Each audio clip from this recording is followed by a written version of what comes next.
amazing. Of course it is. It's You're lucky amazing. to show it there, man.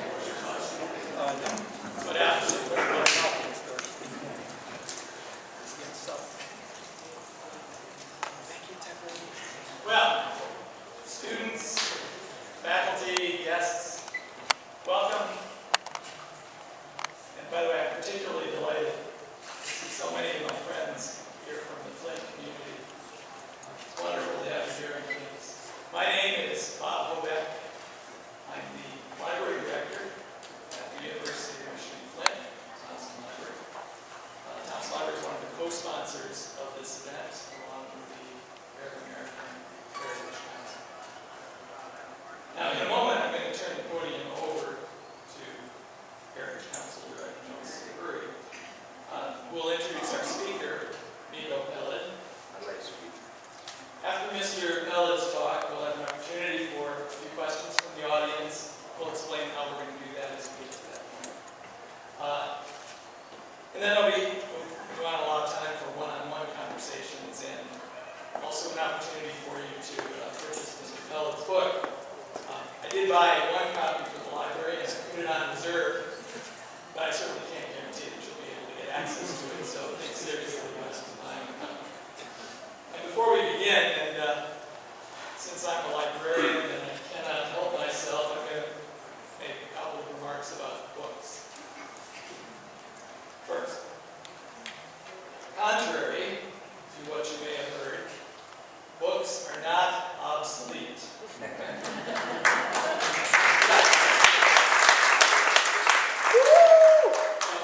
you want to conduct an extended, in-depth examination of a serious topic, what do? Write a book.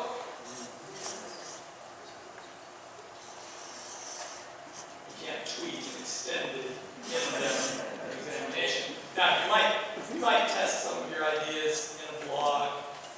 You might write an article for a magazine and work out your ideas. But at the end of that process, you present your fullest, your final, your best argument in the form of a book. Books really are the distillation of an author's best thinking. That's the way to think about it. They come at the end of the process.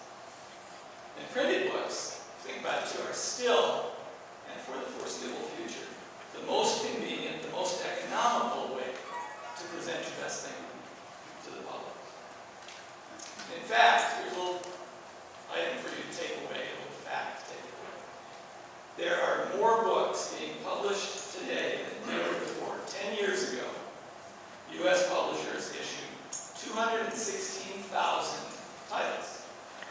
We're not talking about self-publishing, we're talking about publishers publishing books. Last year, U.S. publishers issued, 10 years later, 316,000 titles. 100,000 titles more, 50% increase. And all of this, remember, is going on in the midst of the digital revolution. And I'm a fan of the digital revolution, as many of us. But printed books, today and for the foreseeable future, still occupy a central position in the public discussion of serious topics. Quick second. One of my favorite theologians, Michael Peled, once observed that while it's good to read books, it's even better, and you can, to talk directly with their authors. And that's why we're co-sponsoring tonight's talk. We in libraries are committed to offering our students the widest possible array of voices. Now, usually those voices speak to us in the pages of books. But tonight, we have the opportunity to hear directly from an author in his own voice. So with that, I turn it over to Severin.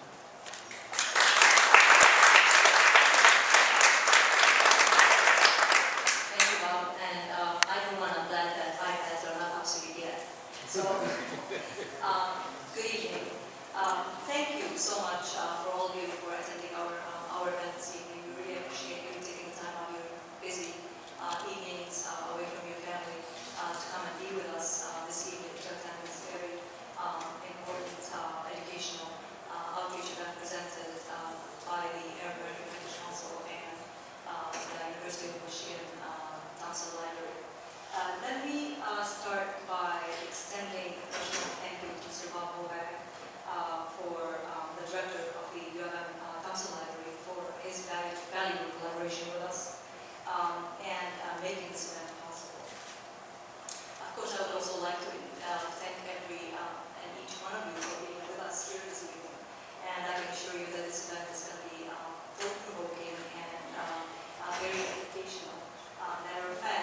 regards to the Middle East and the Palestinian-Israeli conflict.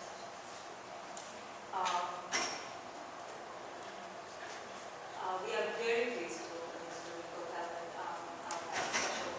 as a special guest from Palestine. And to give you a little bit of a background as an introduction, Mr. Miko Peled is a peace activist born in Jerusalem to a well-known Zionist family. His grandfather, Dr. Abraham, is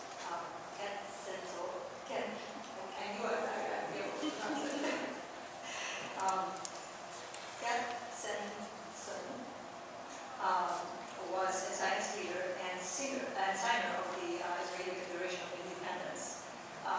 His father, Miko Peled, was also a young officer in the 1948 war and a general in the war of 1967 when Israel conquered the West Bank, Gaza, Golan Heights, and Sinai. Peled holds a convincing perspective of the Israeli-Palestinian struggle for a free Palestine without Israeli military occupation. Tonight, he will share with us his unique story that led him to become a peace activist, or to become the peace activist that he is today. A story that he documented and published in his book, Miko Peled, The General's Son, A Journey of an Israeli in Palestine. Miko will share with us this evening how he and many others were raised in Israel to hold certain convictions and ideas about Palestine and Palestinians.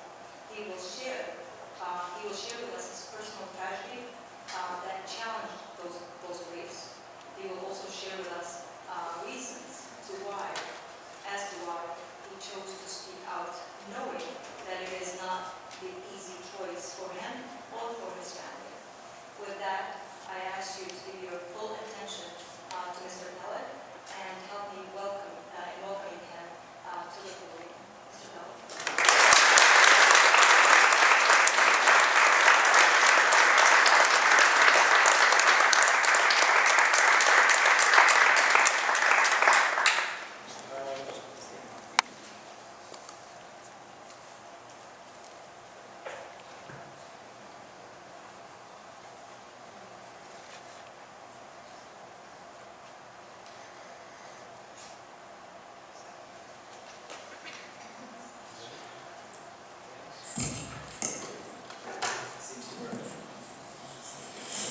Everybody hear me okay?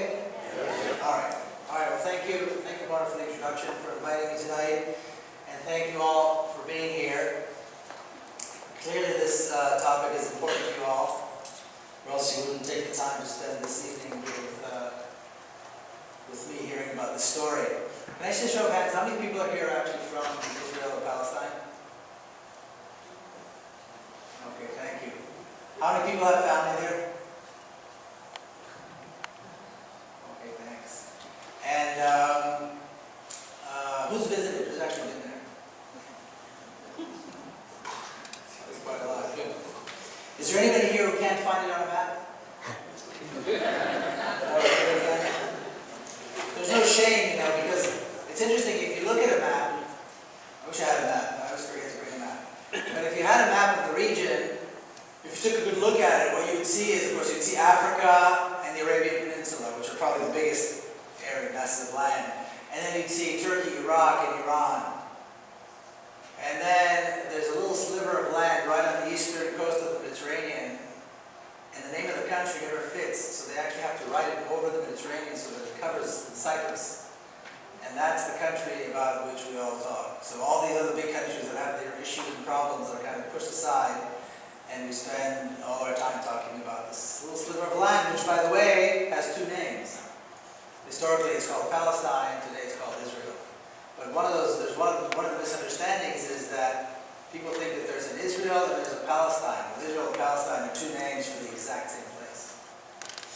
And really, it's not surprising that there's so much confusion about this issue, because there's so many different versions of stories and double standard, a lot of double standard that goes on in regards to this issue. And I have to warn you, by the way, if you came in here hoping to hear a balanced presentation, then you're going to be sorely disappointed. Mine is not a balanced presentation. I don't believe there is a balanced presentation on this issue. I know that mine is deeply personal and subjective.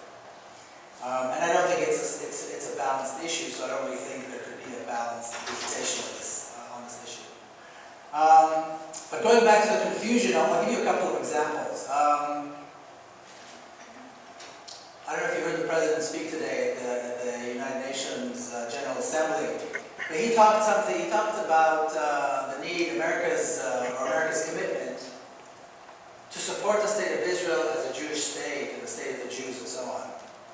And when you look at the state of Israel, even though it claims to be a Jewish state and a Jewish democracy, it's confusing because half the population are not Jewish.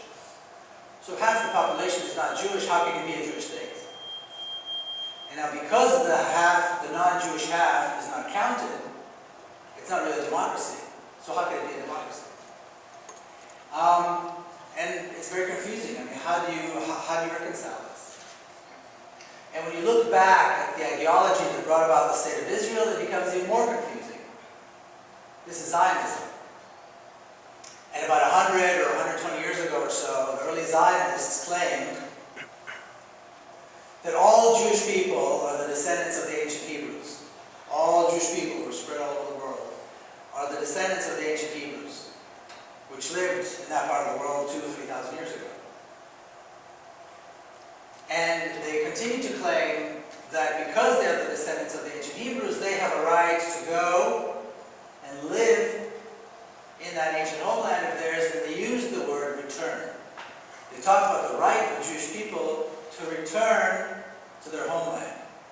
Even though there's not a single Jewish person alive who can trace their roots back to the ancient Hebrews. There wasn't then, and there certainly isn't today. And you can imagine it's an absurd proposition today. You can only imagine how absurd it must have seemed 120 years ago.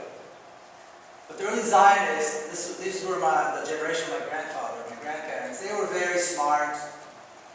They were highly educated. They were secular. They completely left Orthodox Judaism, so they looked European. They were European. They all spoke 4 or 5 different languages. They were doctors. They knew how to drink tea, and most importantly, they were white. So when they went to speak to the powers that be about this new idea of European Jews, because they only talked about European Jews going to colonize this Arab country, you could see how these European leaders, this spoke to them. They could live with this. Today, this is part of the discourse. It's obvious Jews have a right to return to the Holy Land, to the land of Israel. But it doesn't make it any less absurd. So this is very confusing. Again, because half the Jews don't live there, and the ones that do live there, again, live in a strange reality where it's a democracy, but it's really not. It's Jewish, but it's really not. Now, to mix things up even more, when you criticize the state of Israel today in America, the claim that is placed against you, that is made against you, is that you're anti-Semitic. Which means kind of racist, right? Anti-Semitic, you hate Jews, you're racist. So let me get this straight. So if you criticize or oppose altogether the state of Israel, as many Jews do, and always have done, what does that say about the Jews? How does that work? Now, if you support the state of Israel, that means you're supporting a state that's clearly not a democracy. You're supporting a state that has thousands of political prisoners. They call them terrorists, but we'll talk about that later. They are political prisoners. We're talking about a state that denies water from its non-Jewish population only because they are not Jewish. And we're talking about denying water. I don't mean about giving them a little bit less. We're talking about a state that, as a matter of policy, discriminates, incarcerates, and kills civilians only because they are Palestinians. As policy, not as a mistake, not as collateral damage, as a policy. So if you support that, you're not racist, you're not anti-Semitic. If you oppose that, then you're racist and anti-Semitic. How do you even begin to reconcile all this nonsense? And this is how the discussion on the Israeli-Palestinian issue is being conducted, all the way up to as high level as you want in the United Nations and so on. The European Union, This is how the discussion is being conducted, based on all of these little bits and pieces of nonsense. So there's no wonder that it's confusing. Now, one of the claims that's made that I find very troubling is that the war over there, those people over there, have been killing each other forever. For hundreds of years, for thousands of years. And which really means, it's kind of a code, it really means leave it alone, it's going to go on forever, it's just not there's no solution to this, let's just let it be. This is not for simple folks like us, this is for smarter people to figure out, and they haven't figured it out, that means leave it alone. Which of course is complete nonsense. We know exactly when the conflict began, we know why it began, and we know that it began by people. It's not some tsunami or or a natural disaster. This is something that was created by people and can be brought to an end by people.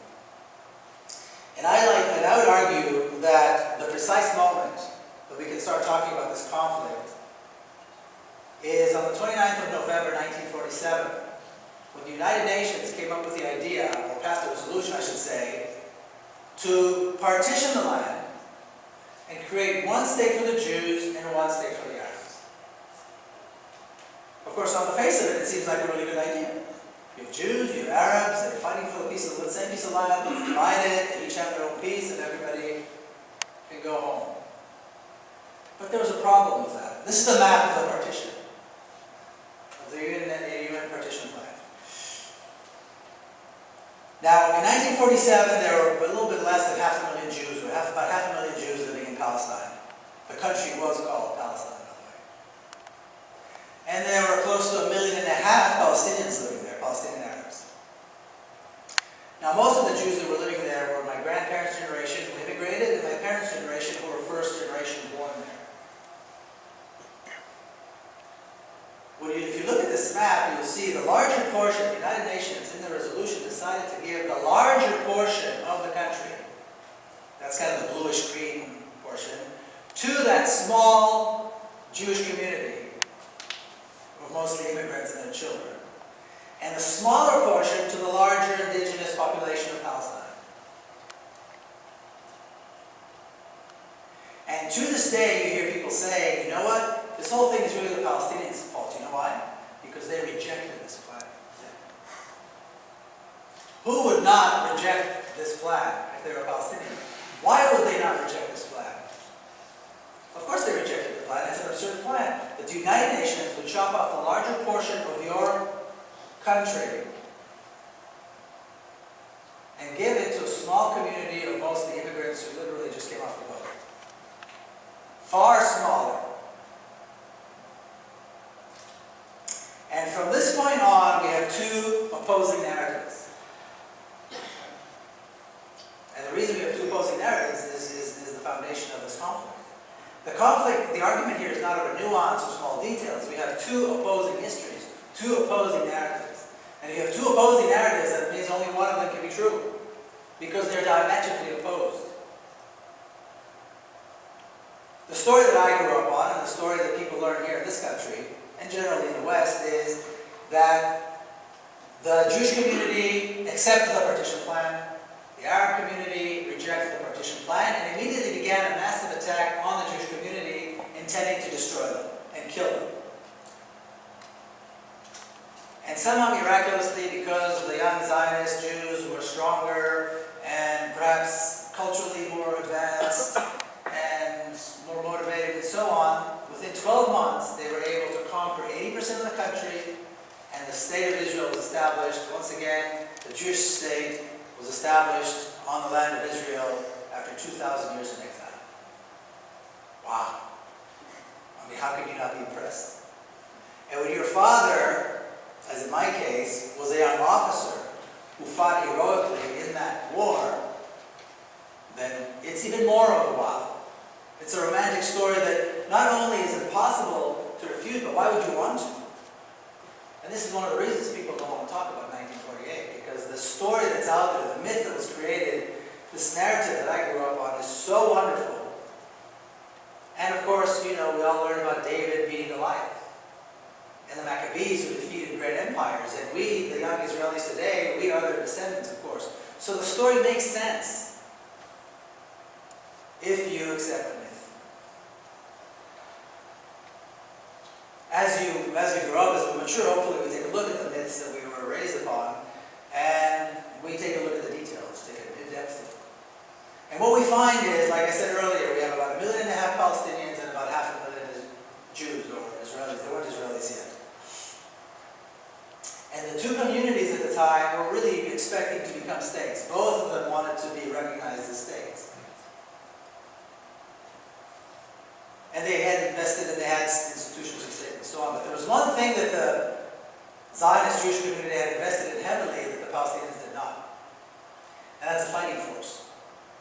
By 1947, the Zionist militia, the Jewish Zionist militia, had close to 40,000 armed, very well-trained men. That was a generation of my father.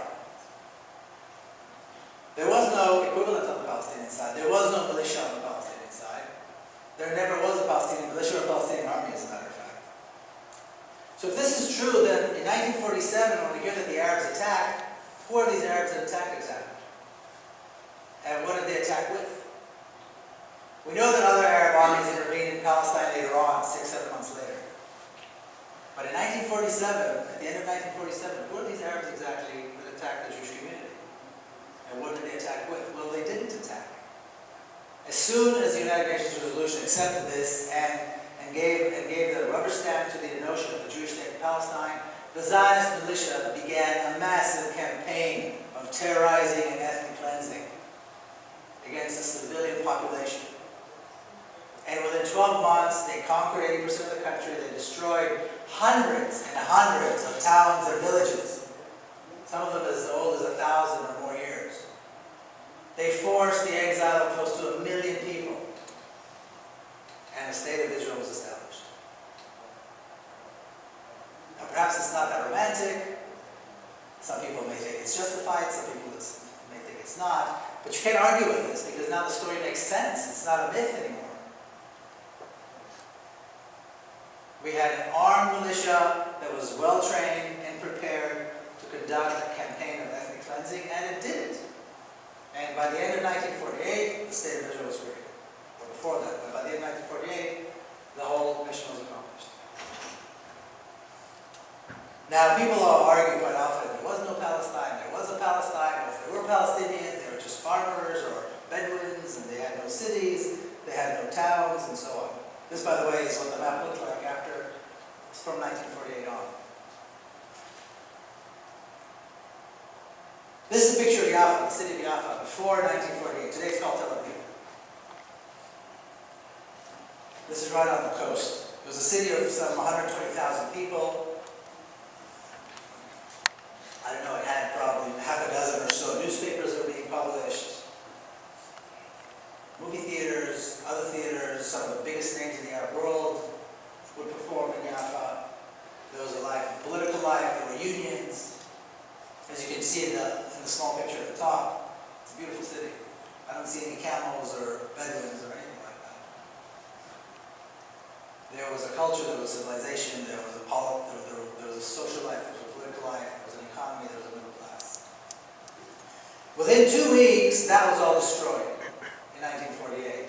Today it looks like this. This is the city of Tel Aviv, pretty much from the exact same place. Maybe the picture's taken from further back.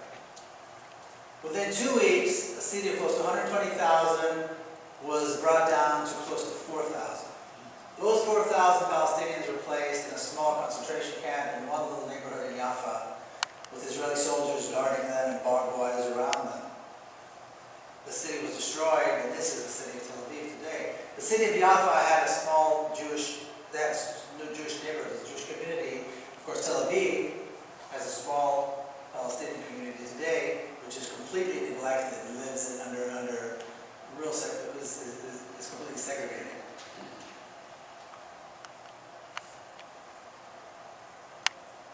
This happened in 1948. This is exactly what took place. This is the transition that took place. Today in Jaffa, for example, you will not see Israeli police. The Israeli police won't intervene. So if there's crime, if it's in Jaffa itself, and they have over 100, there's close to 100 murder cases that have not been investigated, because the police will not investigate Arabs killing Arabs.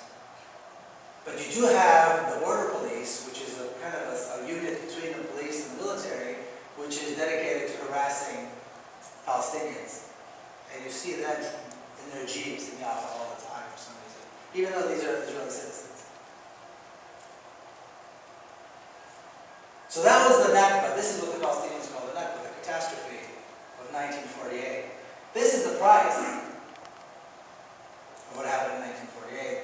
The grandchildren of the people who were thrown out of Jaffa and other places are now living in refugee camps. These are probably their grandchildren.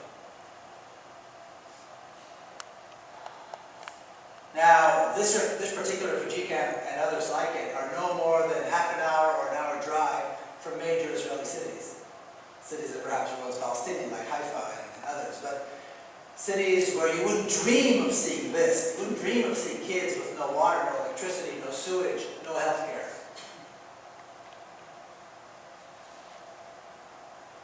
No regular supply of food. This is no more than half an hour's drive from major cities, hospitals, schools in Israel, in what was Palestine. And this picture is only a few months old. There's no heating, it's freezing cold, of course, in the winter. This is the Nakba. This is the catastrophe. When I heard the word Nakba for the first time, and I understood that the Palestinians called 1948 a catastrophe, I was insulted. How could you call it a catastrophe? This wonderful, the rebirth of the Jewish people and so on and so on. Then I understood why it's called a catastrophe. When I saw this, I saw the catastrophe. It's not something that happened in 1948, it's something that began in 1948, and it goes on to this day, under our watch, every single day, half an hour drive from Tel Aviv, from Haifa, from major cities. Not in some distant mountain in Afghanistan. This is 20 minutes away, half an hour away from major cities, modern cities, healthcare facilities, and so on. This is a catastrophe. This is the Nakba. 4.3 million refugees living in camps, unable to return and live a normal life.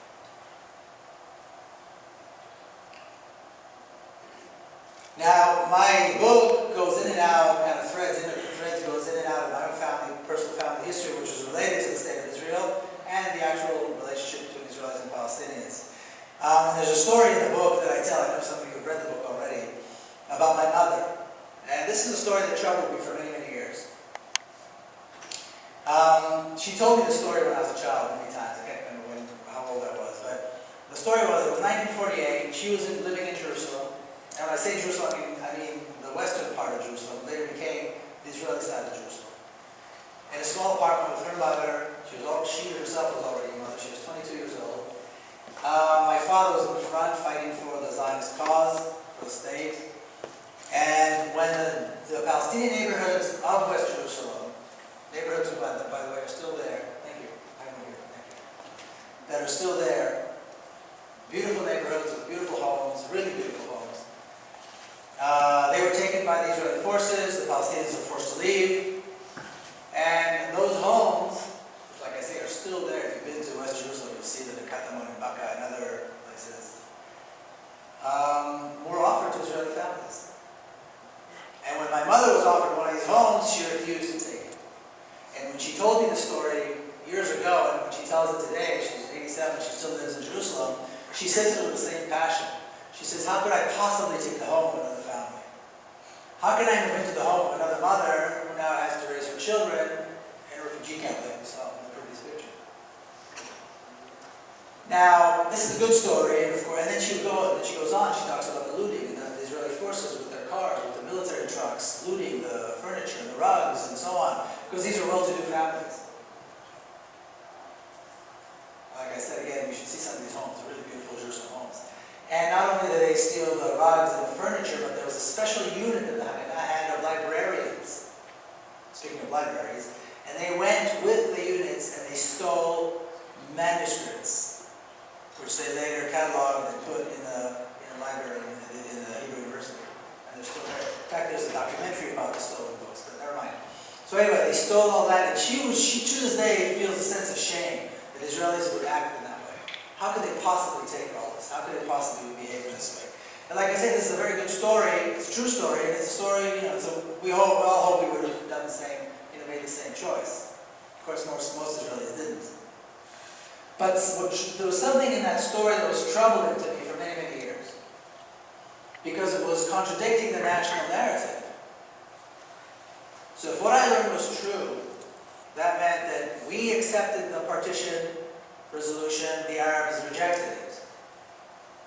They attacked us, we fought heroically and won. Now listen to this. We asked them to stay and they left. We asked them to stay and they left. And now the homes are available because they left.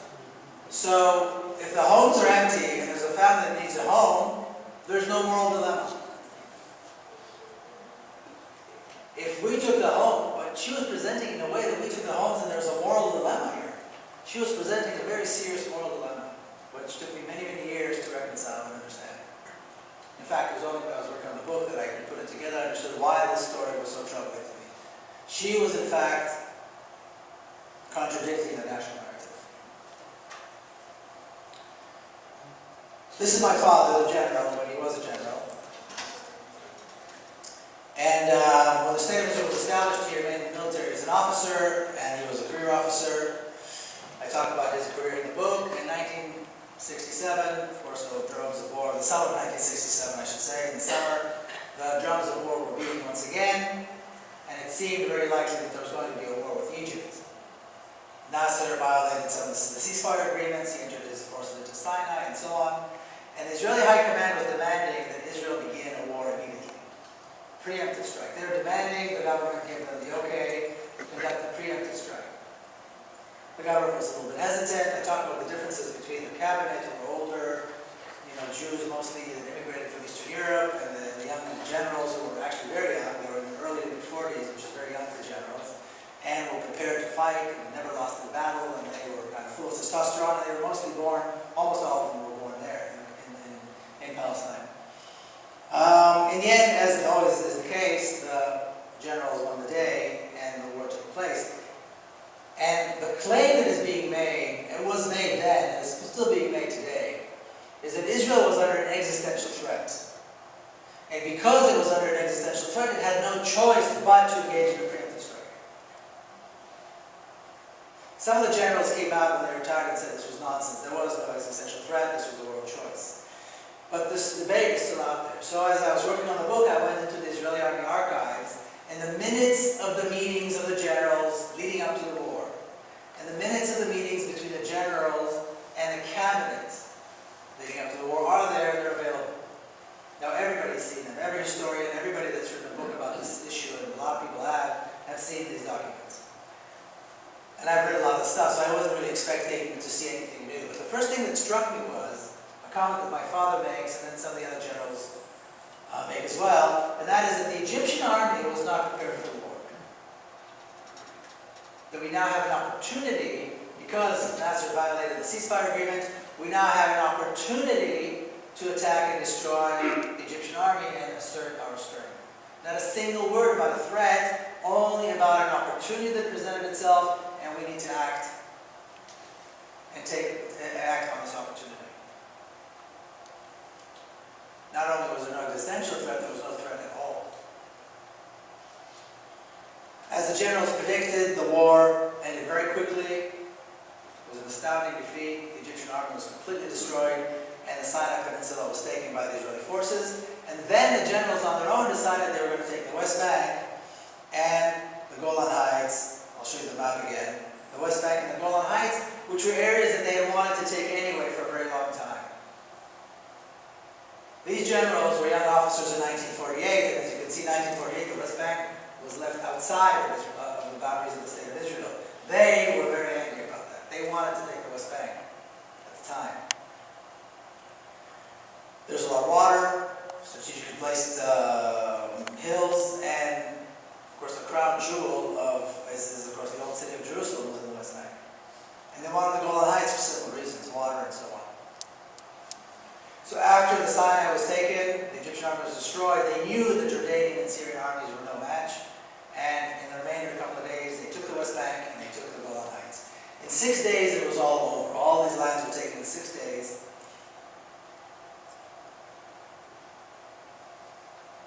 15,000 Arab soldiers were killed in those 6 days, at a loss of 700 soldiers to the Israeli military. Now every soldier that dies is somebody's son, so we cry for all of them. The point is the difference between 700 and 15,000 is a huge difference. It pretty much says it all.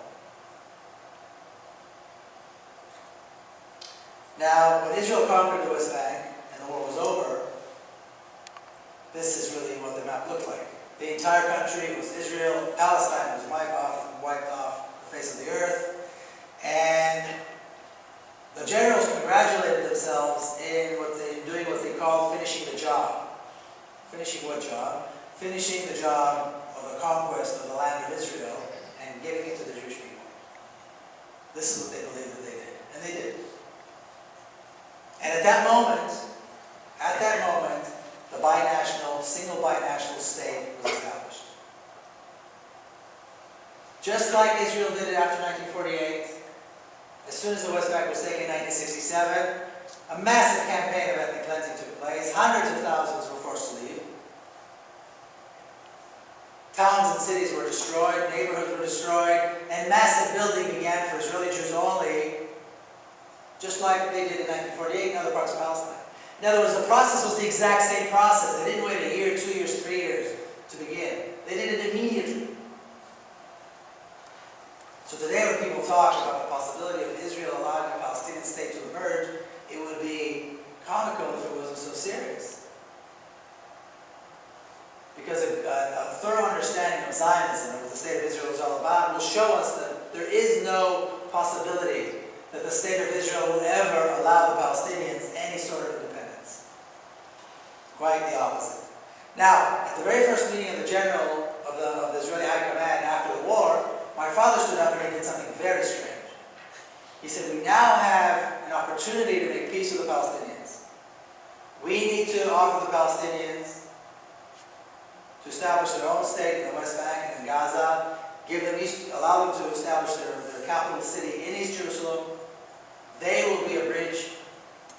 They'll be the first state with whom we have peace in the Arab world, and that'll be the bridge to a general peace with the Arab countries. And he brought intelligence reports to prove that the local Palestinian population were perfectly willing to accept this. And that was the moment where he and the rest of the establishment parted ways. Because everybody thought he was insane. We just conquered all these lands. You want us to do what with it? And he went on to claim that if Israel doesn't do this, then Israel will become an occupier, the Israeli military will be used to quell the resistance that is inevitable to rise. And this will have horrific results or impact on Israeli society and the moral fabric of the military, if there is such a thing. But like I said, Israel didn't wait a day or a month. They began the ethnic cleansing and the destruction and the building for Israeli Jews only in the West Bank immediately, which should tell us quite a lot. Yet, we're told that Israel wants peace. And we're told that Israel always asks for peace and demands peace and begs for peace, and the Arabs just won't listen. Particularly the Palestinians won't listen. Now, my father retired a year after the war. He had a column in the newspaper, and he talked and lectured, and he talked about the need to make peace, particularly with the Palestinians, based on what we know today as the two-state solution. In the mid-1970s, he and other Israelis who were like-minded created an organization, and immediately they were contacted by the top leadership of the PLO, the Palestine Liberation Organization. Yasser Arafat's top people contacted them through back channels, wanting to begin some kind of a dialogue, wanting to begin some kind of a discussion to see if there's really any chance for this to happen. Maybe there's a way to accept this idea of partition and move towards peace. And this was the beginning, again, of a serious discussion on the idea of the two-state solution. And at first it would be in Europe and in North Africa, and it was all very secret. And whenever they would return, my father would always report back to the Prime Minister. But they were ignored. The Israeli government wanted nothing to do with this. They continued meeting in 1983. They actually met with Arafat in Tunis. And immediately after that, the Israeli cabinet, or the Israeli Knesset, the parliament passed a law that made these meetings illegal. This was under the leadership of Shimon Peres, Mr. Nobel Peace Prize. Made these contacts illegal. They said, fine, arrest us, we're not going to stop. They continued meeting, and then lo and behold, suddenly, 1993, in September, we just celebrated, or not celebrated, commemorated, I should say, the anniversary of the Oslo Peace Accord. Suddenly, it's Yitzhak Rabin of all people. A man whose record is was so full of war crimes that it would be impossible, you could write books and books about it. He was the man who agreed to shake the hands of Yasser Arafat on the lawn, the White House lawn, and make peace with the Palestinians. Wow, something had happened. Many of us thought that the world had changed. The Soviet Union fell, apartheid in South Africa fell, and this seemed like it would make sense. But something even stranger happened after that. My father came out with a big piece, a big article saying Rabin does not want peace. In fact, the very last article that he wrote, he died in 1995, was in Oslo, was a requiem to Oslo. And people say, how could you say he doesn't want peace? He shook Yasser Arafat's hand. But my father and several others, of course, Saeed among them, read the accords. And they said this was not going to lead to peace. This is an attempt to bring the Palestinians to surrender. And it's not going to work. Now that we look back, we can see that the only reason Yitzhak Rabin and the Israeli Zionist establishment agreed to the Oslo Peace Accords is because they knew that by 1993, a Palestinian state was no longer possible. It was no longer possible because Israel had integrated the West Bank completely into the rest of the country. The highways, the shopping malls, the roads, the cities, and so on were all completely part of this one country. There was no possibility for a Palestinian state to emerge, and they agreed to the Oslo Peace Accords because they wanted to bring the Palestinians to surrender, which is why it failed. Now Oslo was supposed to bring to a final solution within 5 years. So 93, that would be 98. That's 2013, it's 20 years. And then in the year 2000, some of you may remember, President Bill Clinton decided he was going to bring everybody together into Camp David and seal the deal. So he brought the new Israeli Prime Minister, Ehud Barak, and he brought Yasser Arafat, and they were going to sign the deal. And many of us were still optimistic, saying, well, maybe there's going to be something there. And days and days and days and days and days, they didn't come back, didn't come out, we heard nothing. And then finally they came out, no deal. And I'll never forget this, President Clinton stood up and said, well, he said, Arafat gave some, but the Israelis gave more. Basically saying the Palestinians would not make concessions. Enough concessions. And laying the blame on the Palestinians. Of course, Yasser Arafat was vilified and he died, with Israeli tanks surrounding his office in Ramallah as, Mr. King of Terrorism. I want to take you back to this map for a minute. Oops. Because, not this one. Oops. Excuse me. I want to take you back to this map for a minute. By agreeing to the idea of a two-state solution, Yasser Arafat and the Palestinian leadership agreed to create a Palestinian state in the West Bank and Gaza, which is a little over 20% of Palestine. In other words, they agreed to let go of almost 80% of their homeland. And they agreed to recognize and make peace with the very state that turned them into refugees and destroyed their homeland, only a couple of decades before that. And, of course, they agreed that the refugees would never be allowed to return.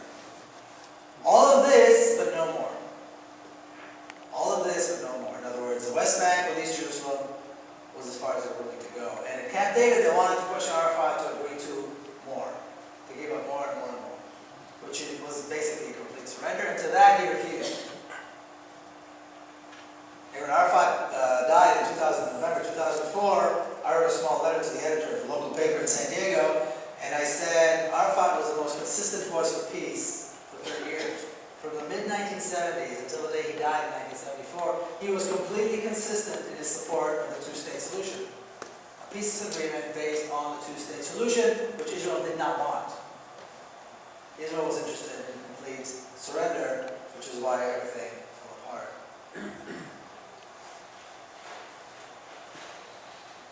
This is a picture of mothers holding their pictures of their children who are prisoners. It was a vigil in Bethlehem a few years ago. And I don't think we can have a conversation about the Palestinian issue without talking about the prisoners. The Palestinian prisoners, I'm sure many of you know, are a major part of the Palestinian political life and the life of Palestinians in general, because almost every family, if not every family in Palestine, either has or had a loved one in Israeli jails. Israel has thousands and thousands of Palestinian prisoners in jail, in violation, by the way, of international law, because they keep them in Israel. The vast majority, over 90% of these prisoners, were not charged with acts of violence. The vast majority of these prisoners were not charged with acts of violence. They are not terrorists. They're not part of the violent armed resistance. They're part of the non-violent resistance. They are political prisoners. And I talk quite a lot about this in the book. I talk about particularly several people that I know who were prisoners and were part of the prisoners' solution. And I think it's important to read this United Nations resolution, which says that the struggle of people under colonial and alien domination and racist regimes, which really characterizes the state of Israel by its own definition, for the implementation of their right to self-determination and independence is legitimate and in full accordance with the principles of international law. In other words, the Palestinian resistance is resistance. They can call it terrorism all they want. It is resistance, and resistance is a response to oppression and occupation. My father was once asked, well, how can you deal with these terrorists? How can you talk to terrorists? And this was an Israeli general, former general speaking, and he said, well, sadly, when one larger country occupies a smaller country, quite often terrorism is all they have. If we want the terrorism to end, we have to stop the occupation and the oppression. But the impression that the state of Israel managed to create, and this impression actually was impressed upon here in the U.S. as well, is that the Arab terrorism and Arab hatred for Jews in Israel has got nothing, is unreasonable. They just hate us because they hate us. Because there is no oppression. Israel doesn't oppress them, there is no occupation. But once again, we're talking about Israel as a democracy, a country that holds thousands of political prisoners, and I'll say this once again, even by the very low bar of the Israeli judicial system when it comes to Palestinians, the vast majority, over 90% of the prisoners, were not charged with acts of violence, and of course hundreds of them have not been charged with anything at all. They're under administrative arrest. And I'm sure you've heard there were several of them that were on hunger strikes and so on.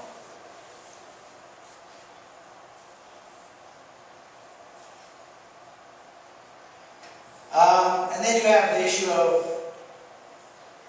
the victims. The victims are always innocent victims. The story of my personal story, the story of my family, is the loss of my sister's daughter. She was 13 years old.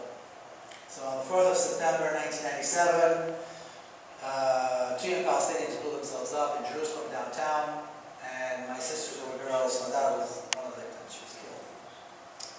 And I was living here in the U.S. at the time. I talk about that quite a bit in the book. And it's one of those things that when it happens, you don't really know what to think or how to feel or how to act. It's a terrible sensation. But I got on the next plane. I flew back to Jerusalem. And by the time I reached my sister's apartment in Jerusalem, it was packed with mourners and people who came to express their sorrow, and also a lot of reporters. This was big news. Now, it's always big news when there's an attack in Israel. It was bigger news because here's the granddaughter of a famous general. And not only is she the granddaughter of a famous general, he also became Mr. Peace of Palestine. And look what they did to him. This is the point of view. And certainly everybody wanted to talk to my sister and ask about revenge and retaliation and who was responsible and what we should do with them and so on. After the funeral, finally my sister came out to talk to people, to reporters, and she said, well, in terms of retaliation and revenge, she said, no real mother would want to see this happen to any other mother. To respond to the death of somebody by killing more people, besides being reprehensible, is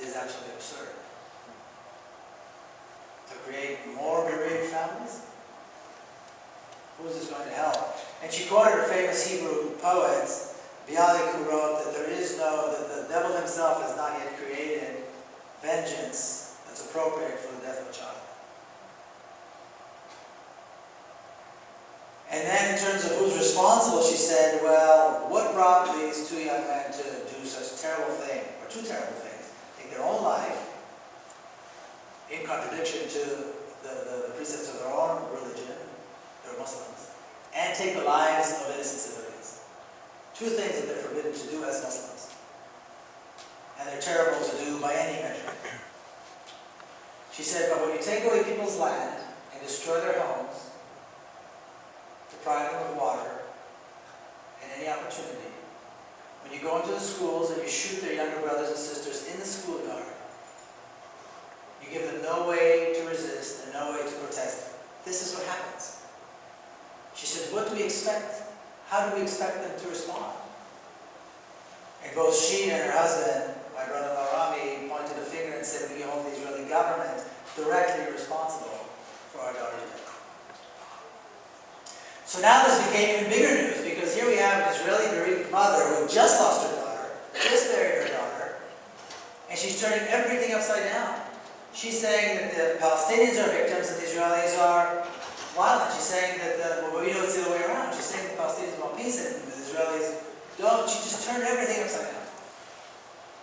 So of course this became bigger news, and the LA Times, the New York Times, and everybody came to interview her. And to this day, both she and her husband and their three boys are out there speaking and talking about this issue. I had to come back here to the U.S. and go back to my normal life, and that's not something you can do after you see that small coffin and the little girl go to the ground. So, but you have to, because life goes on. And I was very fortunate, because in San Diego I was able to meet or engage in a Jewish-Palestinian dialogue group. And that was the first time I met with Palestinians, and I have to say they were very gracious in their ability to kind of welcome me into this group and begin to see things from a different perspective. Now, this was the first time I ever met Palestinians. I was born and raised in Jerusalem, which is a mixed city. But it's so segregated, it's a completely racist city. So as an Israeli, you never see Palestinians, you never meet Palestinians. I shouldn't say see, but you never meet Palestinians. And on top of that, this was the first time that I was actually in a room with Palestinians, or anywhere with Palestinians, and we were completely equal. There were no curfews they had to worry about, no checkpoints they had to cross, no permits they needed. And the laws that apply to them, and the laws that apply to me, were exactly the same laws. This doesn't exist over there. There are different laws for Jews and non-Jews in Israel. Even towards Israeli citizens who are non-Jews. So it was a very difficult but also very enriching process, at which I was, first of all, I was made to see that there's another side to the story, and it's just as legitimate perhaps. And then to realize that these two stories are, like I said earlier, totally opposed, and only one of them could be true. And it turned out that the story that I learned was not true. And let me tell you, that is a very painful process. It's like having an arm cut off with anesthesia. And so then I would go back to Israel, and I would go and visit Palestinian communities within Israel. And then I ventured into the West Bank. Anybody here see the movie Five Broken Cameras? Well, I understand it's coming to town, so you should come and see it. It's about Beduin. That was the first place I ever ventured into, was to Beduin. It was 2005 when they began their popular resistance. Anyway, you'll see the movie and you'll read about it in the book. But I described that terrible fear, that sense that this was going to be my last day on earth, because here I was, an Israeli by himself, driving around the West Bank with all these Arabs. But like I say, this was the process that by which I began to learn and understand and become active and so on. Now, the last thing I'm going to talk about today, and this is also how the book ends, has to do with where do we go from here? In other words, what's the solution? Like I said earlier, in 1967, when Israel took the West Bank, it created a single binational state with exclusive rights for Jewish people. Like I said, I don't think it's a Jewish state, but it's a state that prefers Jews and gives exclusive rights to Jews. And that's one option. So to keep it this way, and many people think this is fine.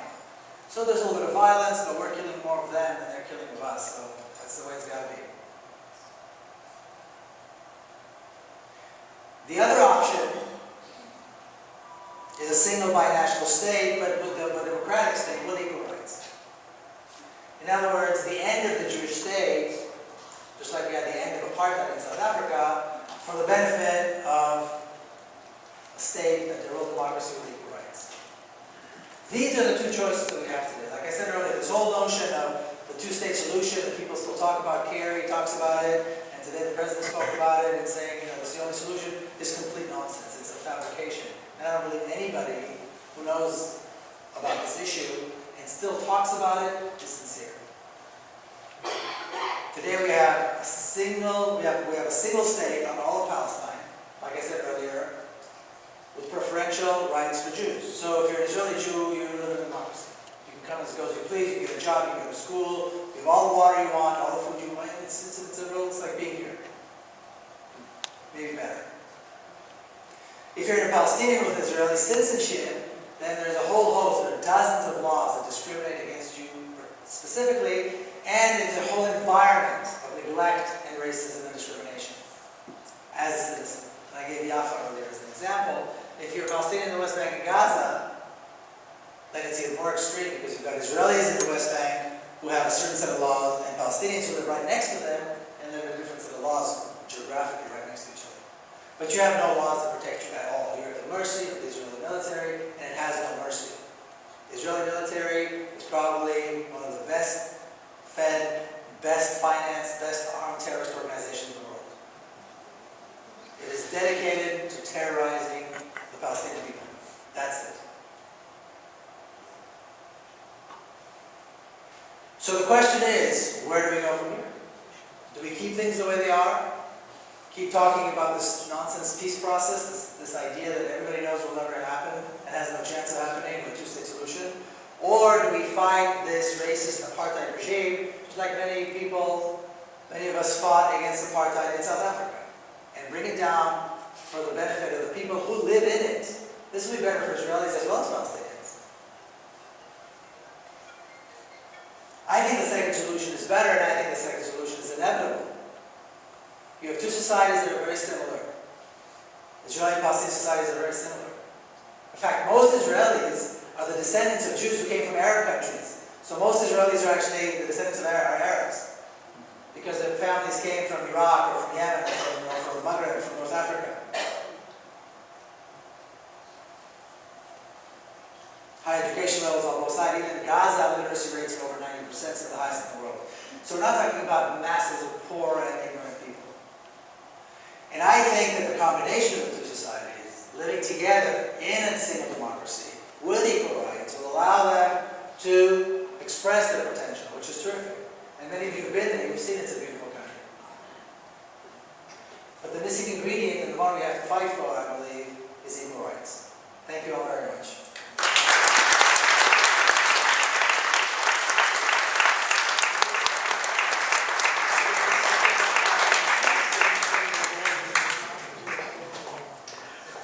Thank you, Miko. Thank you all very much. We are going to take about 20 to 25 minutes and take questions from the audience. Bill has agreed to answer a few questions. And then after that, we're going to give you guys the opportunity, if you'd like to purchase a book for Miko to personalize and design it for you, we're going to give you the opportunity to do so.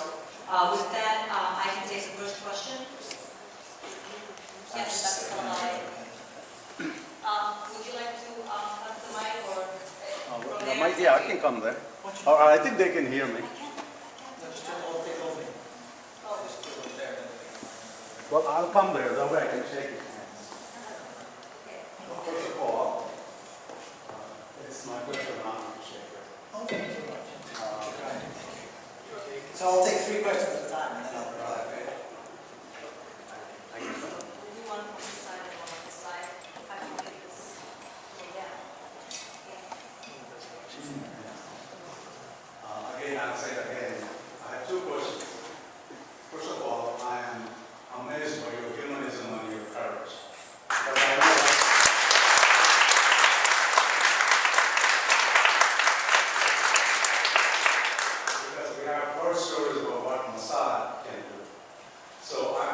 really impressed by how open you are about shining light on this injustice that has been committed. It is the longest injustice committed against a single group of people in the history of the world as we speak right now, since 1948, if not even before.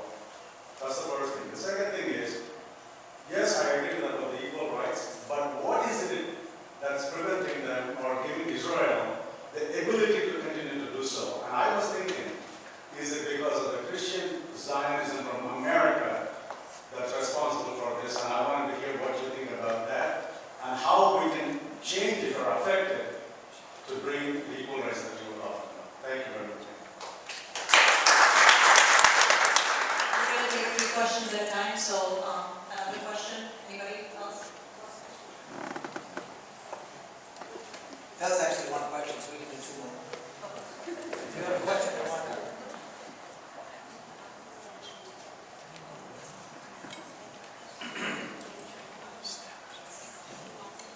Yes, I just have a hard time believing that there is a one-state solution. I don't believe that there could ever be one, because if there ever was, then the Palestinians would have the majority and would no longer be, Israel would no longer have a hold on the state, or the Jewish people would. So I just really want to know, what are your thoughts on that? And what do you think would be the outcome of a one-state solution? My son, great.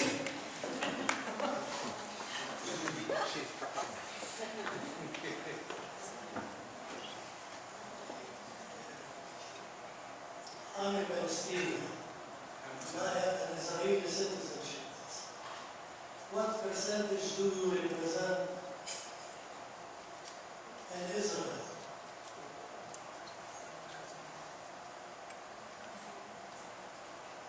Okay, thank you. Thank you. Okay, thank you for your compliments about the courage. I appreciate the compliment, though I have to say, in this particular issue, I'm really not the courageous one. The courageous ones are the Palestinians who are resisting and then have to suffer years and years in prison.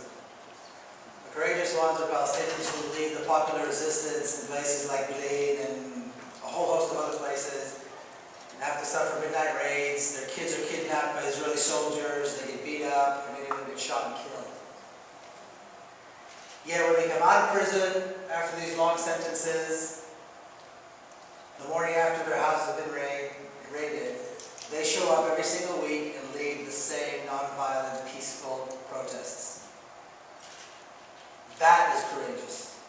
Young students all over the U.S., mostly Palestinian, but many of them are actually Jewish, interestingly enough, and the pro-Palestinian student groups on campuses who lead students for justice in Palestine and so on, they go against the administration, they go against the pro-Israeli groups, they get beat up, not physically, but certainly emotionally.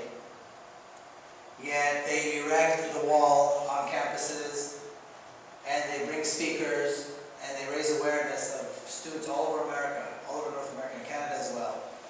And these guys are 19 and 20 years old.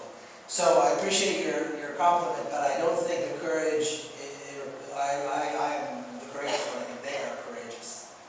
I really don't think I'm in any kind of serious risk or have to overcome any particular fear in order to do this, whereas they certainly do. As to your question, the reason America, or the question, probably it's a very common question. Why does America support Israel to the degree that it does, basically? And it's an excellent question. Now, everybody here has heard of AIPAC, the Israeli lobby. Okay, and again, it's not a Jewish lobby, it's an Israeli lobby. It has nothing to do with Jewish people. It's a lobby that's dedicated to the state of Israel and to a very narrow agenda. Now, this lobby is very effective, but we have to remember that this lobby has been around since before the state of Israel was established. The generation of my grandparents, like I described them earlier, with the suits and the tea that went out there and sold to the world this absurd idea that all Jews have to go back and live in Palestine, they were the first generation of so-called AIPAC. Of course, it wasn't called that then. Today's AIPAC and today's lobby, and AIPAC is only one group. There are all kinds of Jewish Federation, all these other groups that are associated with it. They are the descendants of those people. They've had a 70, 80, 90 year experience. So that's why they've managed to influence the education system and the media and politics, of course. If you look at a high school history book, AP History, it's a book that's like this, from the beginning of the world until today. There's a chapter there about the ancient Hebrews. It's all from the Old Testament. Not a single piece of historical evidence exists to any of what is said in that book. My daughter's in 6th grade. I went through a history book. There's this much about the ancient Egyptians, and this much, again, about the ancient Hebrews. You would think that they were equal in importance in the ancient world. And not a single bit of evidence to the existence of any of this history about the ancient Hebrew exists outside the Old Testament. This is the kind of influence that is very serious influence, and that's how they justify the state of Israel. You go back, well, we see this in the history books. It's not historically, none of it is historically proven. It's all in the Old Testament. It's all biblical. So, and of course, you can't be elected into office unless you swear up and down every single day that you support the state of Israel. Whether you're the president or running for city council. So this is the reality, but this is the reality. Of course, the Christian Zionists, like you said, are a big part of that, historically as well. Protestants, 100 years ago in Europe, when they saw these Jews, and they thought, wow, the Jews returning to Palestine and to the Holy Land, they had all these ideas of, because they too read the Bible as literally. So this is why Israel has such an impact here. This is why Israel has the United States government in its pocket. But that can change. It's a lobby. That could change if American politicians thought there was something more important, or the people don't agree to this anymore, or the constituents do not agree to their complete these pro-Israeli policies. They would have to stop. Which goes to your next question: is what we can do. What we can do is we can come to events like this. Make sure there's a pro-Palestinian group on campus. Students of Justice in Palestine, they've got branches all around the country, or some other group like it. Make sure that everybody here knows what BDS is. It's a movement to boycott, divest, and impose sanctions on Israel. Go online, BDS, it's easy to find. Big names have supported already: Stevie Wonder, Alice Walker, Desmond Tutu, of course, from South Africa, and so on. Great names to support it. Nobel Peace Laureates and others. If the Israeli ambassador shows up, you make sure to show up and protest. And people need to not be afraid to speak out against Israel, because there's a fear here also that if we speak against Israel, somebody would call us anti-Semitic. Nobody wants to be called anti-Semitic. But we have to continue the conversation. So I criticize Israel, somebody comes back and says that you're anti-Semitic. I'll say, fine, let's put this anti-Semitic aside for a second. Do you support getting less water or no water to children because they're Palestinians, even though they live, their towns and villages are in the desert, and giving it instead to Israeli settlements? Do you agree with that? Do you think that's okay? Do you agree with a state? Can you support a state that dropped hundreds of tons of bombs on Gaza, knowing full well there are 800,000 children there that are not protected and have no defenses, and did it day after day after day after day after day for 3 weeks? Can you support that? Do you agree with that? So I may be anti-Semitic, but if you agree to all this, well, what does that mean? The conversation has to continue. These things have to be pointed out. How can anybody support a state that has thousands of political prisoners, engages in torture, arrests children, has this absurd thing called administrative arrest where people are detained for no reason for years? This is a conversation that has to happen all the time. All the time. And that is how change is made. It's not going to come from the top down. It's going to come from the bottom up. When people in this country were fighting apartheid in South Africa, that's how it happened.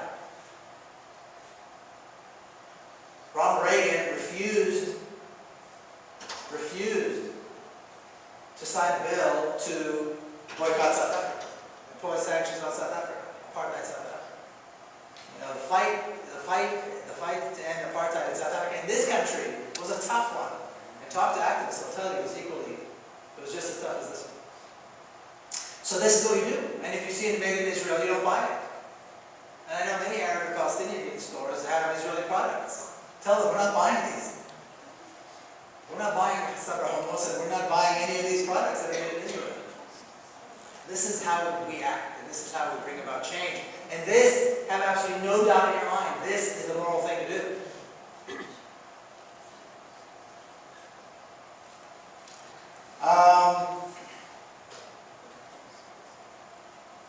You have a hard time believing. You're not the only one that has a hard time believing. Everybody has a hard time believing. We talked about this earlier today over lunch. Okay, it's 2 years before the Soviet Union fell. You were a professor of political science. Where's Bob? He said this. I'm stealing your thing.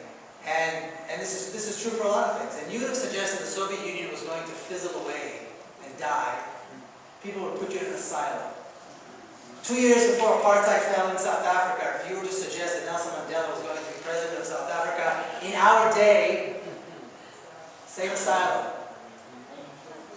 Some of us here are old enough to remember when Spain and Greece were military dictatorships, not to mention all of Latin America. Some of us here remember an American president swearing that the United States will never forsake its most important ally in Southeast Asia. Believe it or not, there was a country once called South Vietnam. But people spoke. People spoke. And the president promised, but he couldn't keep his promise. It was over. So, people ask me, if I'm hopeful, why I'm hopeful. Of course I'm hopeful. If I wasn't optimistic, I wouldn't be doing this. If I wasn't completely convinced that this is not only possible, but inevitable in our lifetime, I wouldn't be doing this.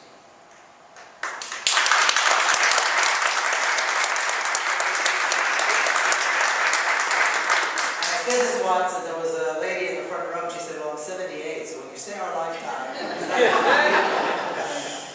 and I said, yes, I believe it does. But, I think that this is the only point of view to have if we want to bring about change. If we're pessimistic, might as well stay home and do nothing. So I encourage you, since you are young, and you are Palestinian, to, take a real close look. And there's a track record. Over the last 4 decades, look at all the changes, political changes that have taken place. From countries that were ruled by tyrants and became democracies.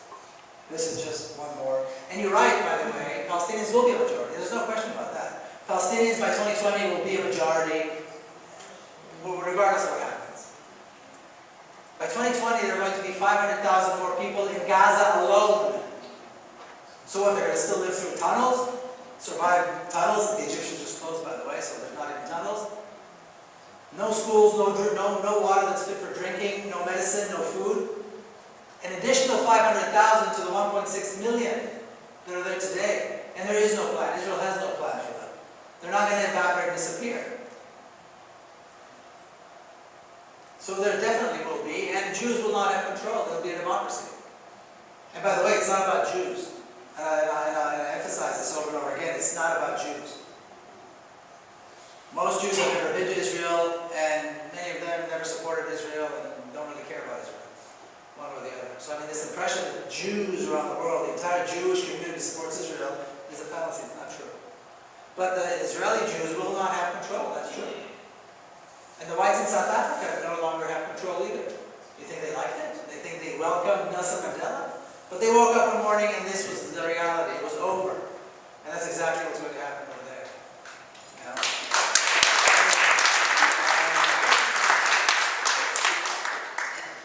Now, and this kind of goes well into the next question. What percentage do I represent? I don't think I represent even 1%. Probably